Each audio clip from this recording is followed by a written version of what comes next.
দিন যত যাচ্ছে ইরানের বিরুদ্ধে ইসরায়েল ও যুক্তরাষ্ট্রের হামলা জোরালো হচ্ছে।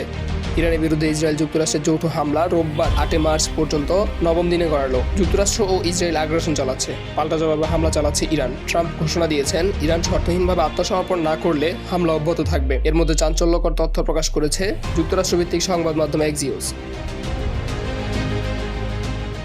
এমন সময় দ্য নিউ ইয়র্ক টাইমস বলছে, ইরানের গোপন স্থানে থাকা ইউরেনিয়ামের অবস্থানের ধারণা পেয়েছে যুক্তরাষ্ট্র।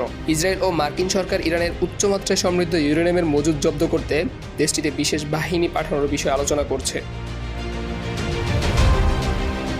এক্সিওসের প্রতিবেদনে বলা হয়েছে, বিশেষ এই অভিযানে শুধু মার্কিন বা ইসরায়েলি বাহিনী অংশ নেবে নাকি এটি একটি যৌথ অভিযান হবে সে বিষয়ে এখনও স্পষ্ট কিছু জানা যায়নি। এই মিশনটি সম্ভবত হামলার পরবর্তী ধাপে বাস্তবায়িত হবে বলে প্রতিবেদনে বলা হয়েছে। ইরানের সামরিক বাহিনী আর কোনো জোরালো প্রতিরক্ষা গড়ে তোলার সক্ষমতা রাখে না। ইসরায়েল ও যুক্তরাষ্ট্র এই বিষয়ে নিশ্চিত হলেই কমান্ডো অভিযান চালাতে পারে।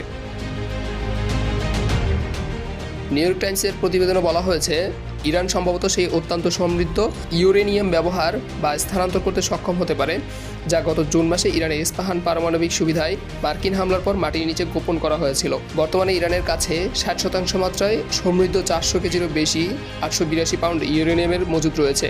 তবে এই বিশাল মজুদের বর্তমান অবস্থা বা অবস্থান নিয়ে তীব্র অনিশ্চয়তা দেখা দিয়েছে।